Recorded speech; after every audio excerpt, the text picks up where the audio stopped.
Now let's move on to Albo evicting one of his tenants from one of his investment properties.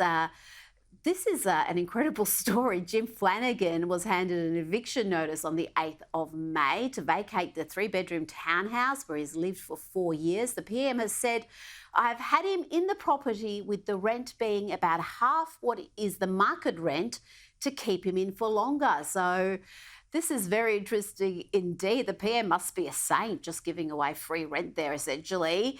But I do question the wisdom of evicting a tenant during his prime ministership. You would just think, yeah, sure, if you were an everyday, ordinary person who wasn't in public office, you may make this decision, but the optics here are not great. That's a very interesting point.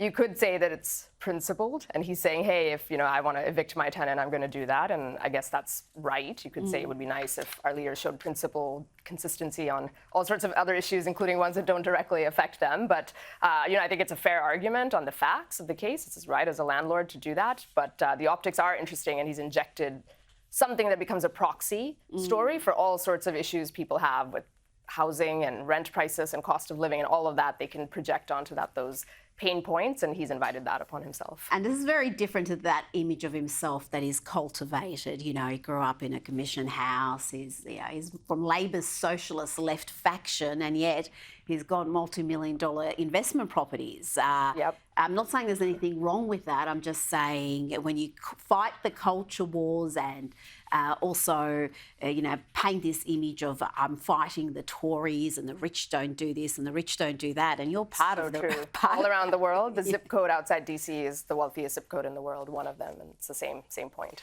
Absolutely. Now, Liberal Senator Alex Antic has called out big tech companies who employ former intelligence employees and conspire with governments to censor and ban speech.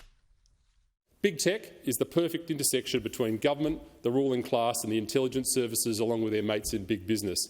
You see what they want you to see.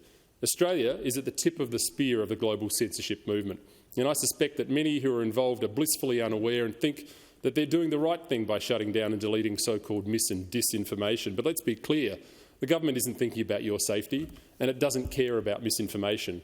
What it cares about is making sure that you see an approved message at all times.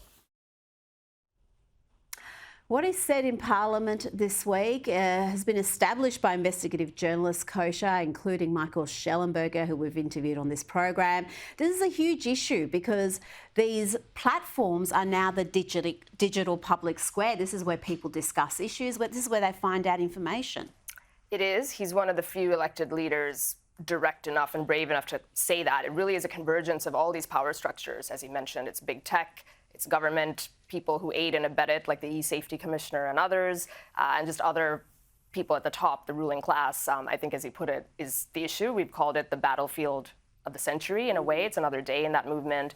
The problem is that for a country like Australia, certainly we shouldn't be aiding and abetting things like with the E-Safety Commissioner, but there's little recourse, little remedy we really have in terms of trying to break up that power that big tech plays in it, since they're all headquartered in the United States. That's the belly of the beast, where something has to happen along the lines of antitrust law, along the lines of Section 230, where they're not penalized. The problem is we seem to be among some of the worst in the free world in suppressing free speech. So not only are we not fighting it, we seem to be one of the worst in aiding and abetting it. Kosher Gator, thank you so much for your time this evening.